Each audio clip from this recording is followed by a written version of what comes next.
Hello beautiful souls, आपके अपने इस चैनल पे और भगवत गीता सीरीज में आपका स्वागत है। इस वीडियो में हम शुरू करेंगे भगवत गीता का अध्याय 5 और जानेंगे श्लोक 1 से लेके 5 तक। चैप्टर 5 में कृष्ण बात करते हैं कर्म योग और संन्यास योग के बीच अंतर की। कर्म योग यानी गृहस्थ जीवन जीकर अपना कर्म करना और संन्यास योग यानी सब कुछ त्याग कर संत जीवन जीना। कृष्ण हमें बताएंगे इन श्लोक में कि कौन सा जीवन कर्म योग या संन्यास योग हमारे लिए उच्च है, बेहतर है और हम अपने मुताबिक कौन सा योग चुन सकते हैं। तो शुरू करते हैं पहले श्लोक से। संन्यासम कर्म नाम कृष्ण पुनर्योगम च शंससि यश्रे एत्योरेकम तन्मे ब्रूहि सुनिश्चितम। तो पहला श्लोक अर्जुन का है। वे कृष्ण से पूछते हैं कि हे माधव, पहले आपने मुझे कर्मयोग के अच्छे अच्छे फायदे बताए, उन्हें कैसे करना है ये समझाया, फिर आपने मुझे संन्यास योग के बारे में भी बताया, उसके फायदे बताए, उसे कैसे करना है ये भी समझाया। लेकिन इन दोनों रास्तों में से मैं कौन सा चुनूं? मेरे लिए सबसे फायदेमंद कौन सा है ये आप साफ साफ बता दो मुझे। इसमें हम ये समझते हैं कि मान लो आप कहीं घूमने गए और आप रास्ता भटक गए और आपने रास्ते में किसी से पूछा कि वहां तक जाने का क्या रास्ता है, तो उसने आपको दो रास्ते बता दिए, एक ये रास्ता है, एक ये रास्ता है। तो अब आप उससे यही सवाल पूछोगे ना कि भाई सीधा सीधा जो आसान और ज्यादा फायदेमंद रास्ता है जिससे मैं ज्यादा जल्दी मंजिल पे पहुंच सकता हूँ वो वाला बता दे, इन दोनों में से मैं वो वाला चुन लूंगा।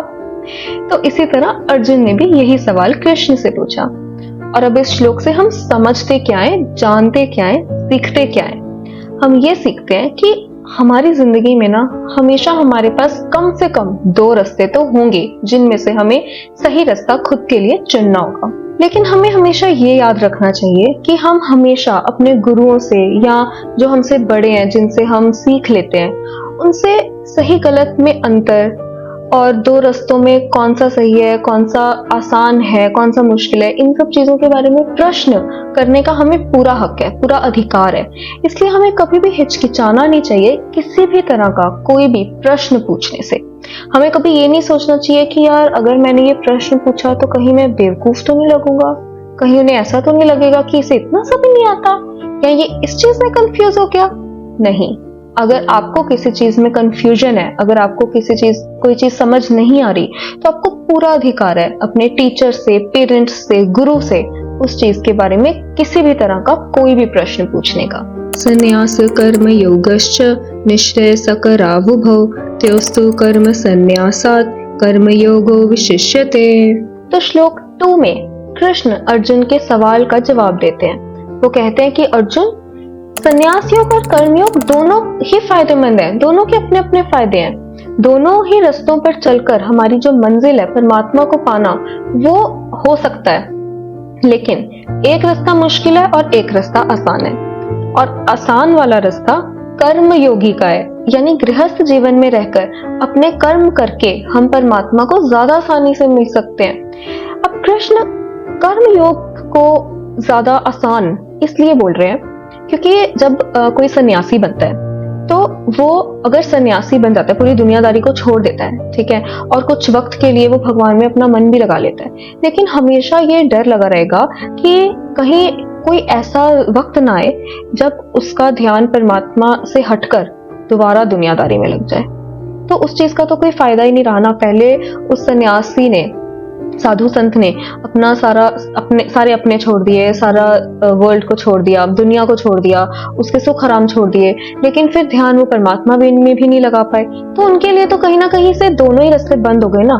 दोबारा दुनियादारी में जाना भी उतना ही कठिन है और परमात्मा में ध्यान लगाना भी उतना ही कठिन हो जाएगा उनके लिए। तो इसलिए कहा जाता है कि जब तक आपका दिमाग, आपकी आत्मा इतनी ज्यादा परमात्मा के साथ जुड़ नहीं जाती, इतनी ज्यादा समझदार नहीं हो जाती कि आपकी आत्मा को पूरा यकीन हो जाए अंदर से कि एक बार आप भगवान की भक्ति में लीन हो गए तो दोबारा दुनियादारी का किसी भी तरह का सुख आराम आपको अपनी तरफ नहीं खींच पाएगा, तब तक आपको कर्म योगी बनकर जीना चाहिए। धीरे धीरे रोजमर्रा की जिंदगी में कर्म करते हुए, अपने गुस्से पर काबू पाना चाहिए, अपने हर इमोशन पे, फीलिंग पे काबू पाना चाहिए, काबू पाना सीखना चाहिए। और उसके बाद उसके साथ साथ आपको और ज्यादा समझदार होना चाहिए, भगवान के साथ धीरे धीरे और ज्यादा जुड़ना चाहिए। उससे क्या होगा कि आप अपना कर्म भी कर रहे हो, आप अपनों के साथ भी जुड़े हुए हो, भगवान के साथ भी जुड़े हुए हो, और अंततः परमात्मा के साथ मिल भी जाओगे अपना सारा कर्म करते हुए। आपको कुछ भी त्यागने की जरूरत भी नहीं पड़ेगी। ये स नित्य सन्यासी यो न द्वेष्टि न कांक्षति निर्द्वंद्वो हि महाबाहो सुखम बंधात् प्रमुच्यते। आगे श्लोक 3 में कृष्ण कहते हैं कि जिस व्यक्ति के मन में किसी तरह की दूसरे को लेकर कोई जलन नहीं है, कोई इच्छा नहीं है, कोई सुख आराम का लालच नहीं है, वो व्यक्ति कर्मयोगी होते हुए भी एक सन्यासी है। दुनिया के बंधन में फंसेंगे तो फंसते चले जाएंगे। इसलिए अगर हम एक कर्मयोगी हैं, गृहस्थ जीवन में हैं, अपना कर्म कर रहे हैं, तो भी हमें दिमाग में हमेशा यही सोचना चाहिए कि हम जो भी कर्म कर रहे हैं भगवान के लिए, भगवान के बंदों के लिए कर रहे हैं। सब सच्चे साफ दिल से करने चाहिए। और अगर कहीं भूल चूक हो भी जाए तो खुद को माफ करना चाहिए, भगवान से माफी मांगनी चाहिए और दोबारा से अपना कर्म करना शुरू कर देना चाहिए। देखो, हमें ऐसा लगता है कि हम गृहस्थ जीवन में हैं, दुनियादारी में हैं, हमसे हजार तरह की गलतियां हो रही हैं। हम भगवत गीता अगर पढ़ते हैं तो दुनिया को लग सकता है कि अरे ये तो इंसान किस तरह की कोई गलती कर ही नहीं सकता, और उस वजह से ना हमारे ऊपर और भी ज्यादा प्रेशर बन जाता है कि यार अब तो दुनिया को लगता है कि मैं भगवान से जुड़ चुका हूँ, अब तो मैं किसी तरह की कोई गलती नहीं कर सकता। और उसके बाद जब हमसे किसी तरह की कोई भूल चूक होती है तो हम खुद को कभी माफ नहीं कर पाते। लेकिन हमें ये समझना चाहिए कि कर्म योगी बनने का मतलब ही ये है कि हम दुनियादारी को धीरे धीरे अपने जीवन में सीखें, अपना कर्म करना सीखें, सही गलत सीखें, गलतियां करें, उनसे और भी ज्यादा चीजें सीखें, समझें, और फिर परमात्मा से धीरे धीरे जुड़ें। कोशिश करना ही सबसे ज्यादा जरूरी चीज है। हमेशा सही रास्ते पर चलना जरूरी नहीं होता, सही रास्ते पर चलने की नियत होना सबसे जरूरी होता है। अब हाँ, इसमें एक और चीज है कि कर्मयोगी बनकर इस दुनियादारी के हिसाब से चलकर हमारी जिंदगी में बहुत सारी कठिनाइयां भी आती हैं, लेकिन हमें ये भी समझना चाहिए कि वो कठिनाइयां आखिरकार हमारे ही अच्छे के लिए होती हैं। मैं आपको एक छोटी सी कहानी बताती हूँ। एक बार ना एक मूर्तिकार होता है, स्कल्प्टर, वो वन में घूम रहा होता है और एक लकड़ी का टुकड़ा उसे कहता है कि मूर्तिकार मुझे अपने साथ ले चलो, मुझे एक अच्छी सी मूर्ति में परिवर्तित कर दो। तो मूर्तिकार कहता है कि वो तो मैं तुम्हें कर दूंगा, लेकिन तुम्हें ना बहुत पीड़ा सहनी पड़ेगी। तो लकड़ी का टुकड़ा कहता है कि हाँ मैं सह लूंगा, तो मुझे ले चलो। तो वो ले जाता है उसे। फिर जाकर वो जैसे ही उस पे अपने हथौड़े और वो सब मारता है तो अब लकड़ी के टुकड़े को बहुत दर्द होता है। वो चीखने चिल्लाने लग जाता है। वो बोलता है कि बस मुझे नहीं कुछ करना, मेरी बस हो गई है, मुझसे बहुत ज्यादा दर्द हो रहा है, तुम रहने दो। तो मूर्तिकार बोलता है कि अरे ऐसे कैसे, वहां तो तुम बोल रहे थे कि तुम दर्द सह लोगे, यहाँ पे तुमसे हो नहीं रहा है, तो तुम्हें थोड़ी तो दर्द सहनी पड़ेगी ना। तो फिर वो उसे बहुत समझाता है। फिर जो लकड़ी का टुकड़ा होता है वो बोलता है कि चलो ठीक है, मैं सह लूंगा। ऐसे ही बहुत सारे दिन गुजर जाते हैं। रोज लकड़ी के टुकड़े को बहुत दर्द सहना पड़ता है, बहुत चीखे मारता है वो, लेकिन फिर भी मूर्तिकार उसका अपना काम जारी रखता है। और फिर कुछ दिनों बाद, कुछ हफ्तों बाद उस लकड़ी के टुकड़े की एक बहुत सुंदर मूर्ति निकल कर आती है। तो इससे हम यही सीखते हैं कि हो सकता है हमें बहुत लंबे समय के लिए पीड़ा सहनी पड़े, हमें पता भी ना हो कि हमारे साथ हो क्या रहा है। हम जैसे इस लकड़ी के टुकड़े को ये भरोसा था सिर्फ कि वो बहुत सुंदर निखर के आएगा, लेकिन वो कैसे निखर के आएगा, कैसा लगेगा, कितनी दिन और पीड़ा सहनी पड़ेगी, उसे कुछ नहीं पता था। उसने सब कुछ मूर्तिकार पे छोड़ दिया कि ये अब जो है ये मुझे संवारेगा। इसी तरह से हमारे ऊपर भी बहुत सारी पीड़ाएं आ सकती हैं। हो सकता है हमें बहुत दिनों तक, महीनों तक, सालों तक पीड़ा में रहना पड़े, हमें समझ ही ना आए कि हमारे साथ हो क्यों रहा है, क्या हो रहा है, कुछ नहीं समझ आएगा। आगे क्या होगा, सब सही होगा या नहीं, कुछ नहीं समझ आएगा। लेकिन उस वक्त जैसे लकड़ी के टुकड़े ने मूर्तिकार के ऊपर भरोसा किया, वैसे हमें भी परमात्मा के ऊपर भरोसा रखना है कि हमारे साथ जो हो रहा है अच्छा हो रहा है। कैसे होगा, क्या होगा, क्यों होगा, पता नहीं। हमें अपना कर्म करते रहना है, हमें हर चीज का सोल्यूशन ढूंढने की कोशिश करनी है। सांख्य योगो पृथक बाला प्रवदन्ति न पंडिता एकम प्यास्थित सम्यग उभोर्विन्दते फलम। कुछ लोग मानते हैं कि कर्म योग और संन्यास योग से अलग अलग फल मिलता है। कोई किसी को ज्यादा आसान मानता है, कोई किसी को ज्यादा मुश्किल मानता है। लेकिन कृष्ण ऐसे लोगों को मूर्ख मानते हैं। वो कहते हैं कि संन्यास योग और कर्म योग सिर्फ दो अलग रास्ते हैं, लेकिन उनका जो अंततः जो मंजिल है वो भगवान में जाकर मिल जाना है। तो फिर ये दोनों रास्ते अलग अलग कैसे हुए? इन दोनों रास्तों के फल अलग अलग कैसे हुए जब दोनों की मंजिल ही भगवान है? सन्यासी उसे नहीं कहते जो गेरुए रंग के कपड़े पहनकर भिक्षा मांगकर अपना जीवन जीता है। सन्यासी उसे कहते हैं जो हर परिस्थिति में अपनी फीलिंग्स कंट्रोल कर सकता है। अब या तो एक सन्यासी है, साधु संत है, जो सारा दुनिया को छोड़ छाड़ के त्याग कर अपना सारा ध्यान भगवान में लगा चुके हैं, लेकिन उनकी जो फीलिंग्स है, जो दिमाग है, वो एक ही जगह नियंत्रित है। उन्हें किसी चीज से कोई फर्क नहीं पड़ेगा, उनकी आवाज ऊपर नीचे तक नहीं होगी, क्योंकि उन्हें इस दुनिया से फर्क नहीं पड़ता। वो असली सन्यासी हैं।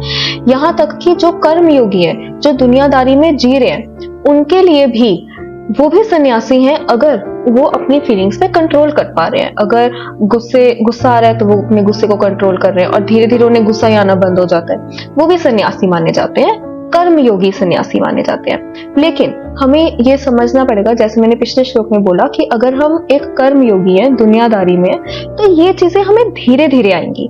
हमें अपने दिमाग पे बोझ नहीं डालना कि नहीं नहीं नहीं, नहीं मुझे तो गुस्सा नहीं आना, गुस्सा नहीं आना। हमें कोशिश जरूर करनी है शांति से उस परिस्थिति का सामना करने की, लेकिन खुद को वक्त भी देना है।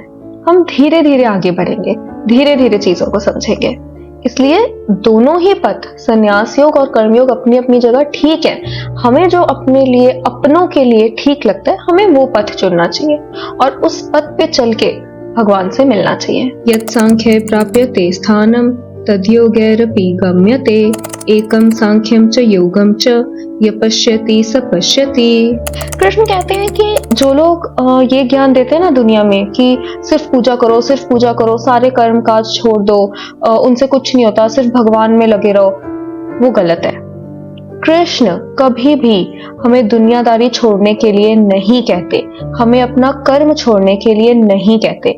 वे हमेशा यही कहते हैं कि कर्म योगी बनो, अपना कर्म करो, दुनियादारी सीखो, उससे धीरे धीरे सही रास्ते पर चलकर अपनी फीलिंग्स को कंट्रोल करना सीखो, दूसरों के लिए अच्छा करना सीखो और फिर परमात्मा को हासिल करो। वे कहते हैं कि अगर कोई वृंदावन में है और वो कोलकाता के रसगुल्लों के बारे में सोच रहा है, तो वो असलियत में कोलकाता में ही है, क्योंकि उसका दिमाग कोलकाता में है। और अगर कोई कोलकाता में बैठकर रसगुल्ले खा रहा है लेकिन सोच वृंदावन में राधा कृष्ण के बारे में रहा है, तो वो असलियत में वृंदावन में माना जाएगा, क्योंकि उसका दिमाग वृंदावन में है, उसकी इच्छा भगवान को पाना है, राधा कृष्ण के साथ रहना है, तो उसे वृंदावन में माना जाएगा। इससे हम क्या समझते हैं कि असलियत में हम क्या हैं, कहाँ हैं, कैसे हैं, वो हमारे दिमागी परिस्थिति पर निर्भर करता है। हम दुनिया में किसी भी परिस्थिति में रहकर भी एक अच्छे इंसान बन सकते हैं। हम परिस्थिति पर दोष नहीं डाल सकते कि ये ऐसा था इसलिए मैंने ऐसा किया।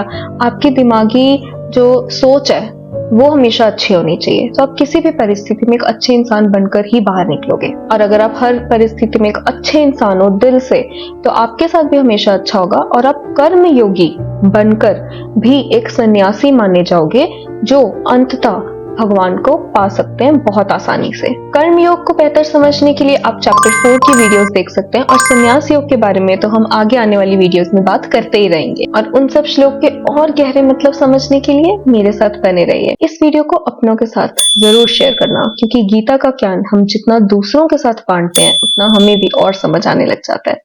जय श्री कृष्ण।